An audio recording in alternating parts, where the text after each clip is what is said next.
Welcome students, welcome to AIR Gurukul. My name is Rohit Srivastava और इस session में हम लोग एरर इन मेजरमेंट लेक्चर 3 को आगे बढ़ाएंगे, जिसमें हमने अभी तक एरर एनालिसिस के बारे में थोड़ा बहुत जाना। एडिशन, सब्ट्रैक्शन, मल्टीप्लिकेशन, डिवीजन में ऑपरेशन हम लोग कैसे करते हैं, डेल्टा जेड जो कंबाइंड एरर होती है वो कैसे निकालते हैं in the case of addition, subtraction and multiplication division. ठीक है, आगे बढ़ते हैं उससे। तो अब एक और टॉपिक आता है जिसमें रूल एक नया आता है एरर का, जब कोई भी नंबर किसी पावर से रेज हो। ठीक है, एक क्वांटिटी अगर रेज टू सर्टेन पावर हो तब उस केस में हम लोग एरर कैसे निकालेंगे।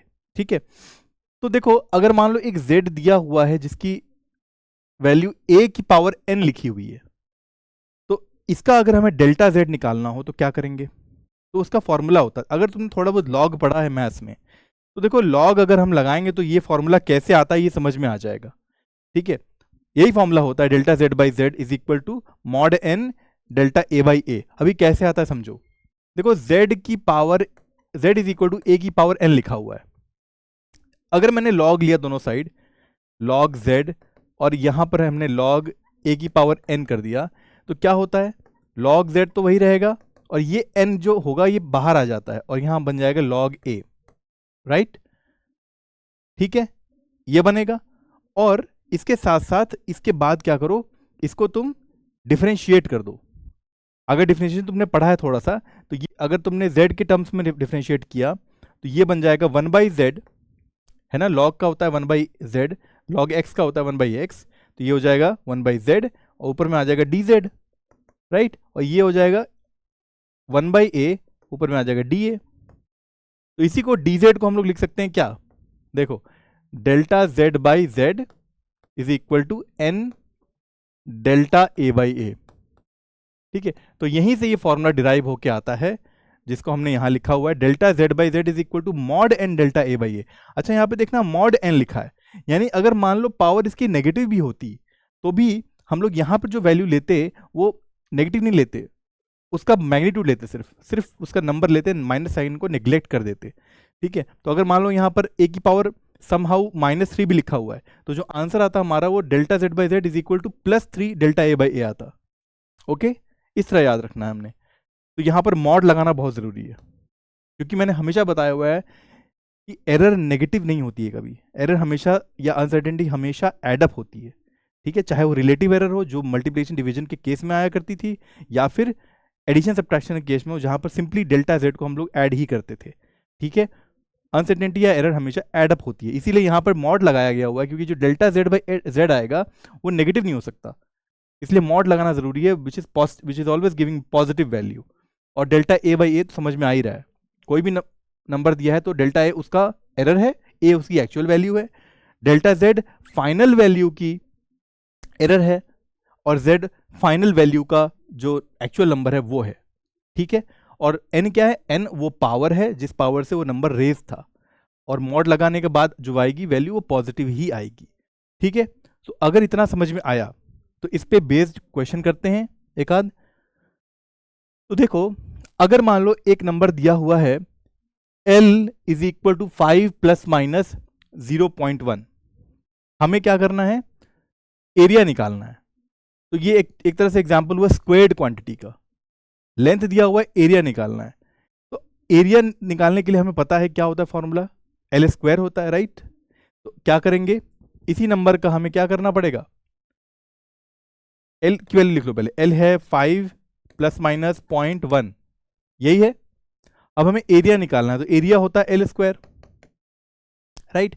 तो अब यहां पर देखो, 5 का स्क्वायर करने पे 25 तो आ जाएगा, लेकिन 0.1 का क्या स्क्वायर करेंगे, डेल्टा L का क्या स्क्वायर करेंगे फाइनल डेल्टा Z पाने के लिए, नहीं, वो तरीका नहीं है, क्योंकि अब L की पावर में 2 है, कुछ पावर है, राइट। तो इसमें हम लोग क्या करेंगे, फॉर्मूला लगा देंगे। क्या फॉर्मूला होता था, डेल्टा ए बाई ए, यहां पर mod N delta L by L हो जाएगा, करेक्ट। यहां पर मॉड एन की जगह क्या आ जाएगा, 2 आ जाएगा, करेक्ट। और डेल्टा ए क्या है वो हमें चाहिए, और ए क्या होगा, अब देखो, ए हम लोग 5 का स्क्वायर करने पे पाएंगे ना, एक्चुअल वैल्यू जो है वो 5, उसका स्क्वायर कर दोगे तो ए वैल्यू आ जाएगी विच इज 25।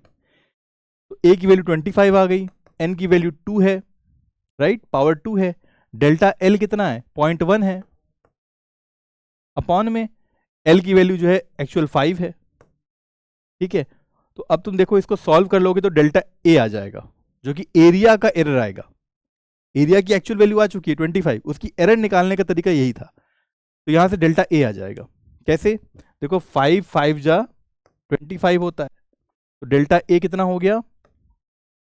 डेल्टा a की वैल्यू हो गई 5 इंटू 10, 5 इंटू 2 10 हो गई, और 10 इंटू 0.1 1 हो गई, तो डेल्टा a आ गया 1, ठीक है। डेल्टा a1 आ गया। तो अगर हम लोगों को इस एरिया को A not plus delta plus minus delta A के फॉर्म में लिखना हो तो कैसे लिखेंगे? Final answer will be A will be equal to A not की वैल्यू 25 है plus minus 1। This is the final answer, ठीक है। इन्होंने यहीं पे लाके छोड़ दिया है, देखो ध्यान से, delta A by A is equal to 2 times delta L by L लिखा। अब डेल्टा एल बाई एल जो है वो 0.1/5 ही होगा, जो हमने वहां पे किया ही हुआ है, जो कि 2% के बराबर आ। इन्होंने आगे प्रोसीड नहीं किया डेल्टा ए निकालने के लिए, लेकिन हमने डेल्टा ए निकाला, that is coming out to be 1, और ए की एक्चुअल वैल्यू या ए नॉट की एक्चुअल वैल्यू कितनी आ रही है? 25 आ रही है। तो जो फाइनल एरिया का आंसर आएगा, जिसको हमें एरर्स के साथ में लिखना होगा, तो ऐसे लिखेंगे 25 प्लस माइनस 1, ठीक है। I hope it is clear to you. आगे बढ़ते हैं। अब अगर हम क्यूब्ड क्वांटिटी की चर्चा करें, क्यूब्ड यानी कि पिछले केस में लेंथ दिया था, स्क्वायर करके एरिया निकालना था। अब क्या है, लेंथ दिया हुआ है, यानी कि क्यूब का साइड दिया हुआ है और क्यूब का वॉल्यूम निकालना है, तो उस साइड का क्यूब करना पड़ेगा। यानी कि मान लो वॉल्यूम का फॉर्मूला होता है साइड का क्यूब, यही होता है। तो अब ये देखते ही हमें एक चीज समझ में आनी चाहिए, यहां पर जो फॉर्मूला लगेगा वो लगेगा delta V by V is equal to 3 times, already mod लगा, आई मीन पॉजिटिव है तो मॉड लगाने की जरूरत नहीं है यहाँ पे, और डेल्टा एस बाई एस, ये फॉर्मूला आएगा जो हमने डिराइव किया था अभी लॉग से और डिफरेंशिएशन से। तो डेल्टा वी और वी ये दोनों पाने के लिए हमें पहले तो पता करना पड़ेगा एस क्या है। एस दिया हुआ है, देखो ध्यान से, 2 प्लस माइनस 0.05, ये एस दिया हुआ है। तो एस क्यूब कर देंगे तो वॉल्यूम ये वाली वैल्यू आ जाएगी, है ना, विच इज एक्चुअल वैल्यू का क्यूब, 2 का क्यूब करना पड़ेगा। तो वॉल्यूम आ रहा है 2 का क्यूब करने पे 8, तो लिख दो यहां पे delta V by 8 is equal to 3 times delta S क्या है, जरा ध्यान से देखो, डेल्टा एस ये वाला हिस्सा है 0.05, तो यहां 0.05 लिख दिया हमने, अपॉन में एस कितना है, एस की एक्चुअल वैल्यू 2 है, तो यहां 2 लिख दिया हमने, ठीक है। अब देखो 2 4 8 होता है, और डेल्टा वी की वैल्यू आ रही है 12 इंटू 0.05, जिसको सॉल्व करके हम लोग डेल्टा वी निकाल सकते हैं 12 इंटू 5/100, ऐसे लिख सकते हैं, राइट। और फर्दर हमने सॉल्व किया तो ये हो गया 4 3 जा 12, 4 25 जा 100, 5 5 जा 25, आ गया आंसर 3/5, 3/5 डेल्टा वी आ गया, ठीक है। तो हम लोगों को फाइनल अगर वॉल्यूम लिखना हो तो कैसे लिखेंगे? वॉल्यूम विल बी, जो एक्चुअल वैल्यू है वॉल्यूम की विच इज 8 प्लस माइनस 3/5, 3/5 को फ्रैक्शन में भी लिखा जा सकता है, लेकिन ये आंसर होगा फाइनल, ठीक है। इन्होंने सिर्फ डेल्टा एस बाई एस निकाल के छोड़ दिया है, which is coming out to be 0.075 delta V by V, जिसको अगर हम फर्दर सॉल्व करें, वी की वैल्यू को अगर हम लोग 8 रख दें, राइट, यहां पर 8 रख दें और 0.075 से मल्टीप्लाई कर दें, तो डेल्टा वी यही आ जाएगा 3/5, ठीक है। तो this is the final answer, okay. तो this is the case in which हमने डिस्कस किया कि अगर कोई भी क्वांटिटी पावर से रेज करके लिखी गई है तो उसको हम लोग कैसे एरर निकालते हैं उसमें, और डेल्टा जेड कैसे निकालते हैं, और फाइनली कैसे लिखते हैं उसको Z not plus delta plus minus delta Z के फॉर्म में, ठीक है।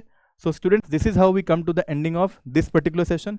इसके बाद हम लोग कुछ अच्छे प्रॉब्लम्स लेंगे प्रीवियस ईयर्स के, और डिस्कस करेंगे कि कैसे डायमेंशंस और एरर एनालिसिस के मिक्स क्वेश्चंस हम लोग सॉल्व कर सकते हैं।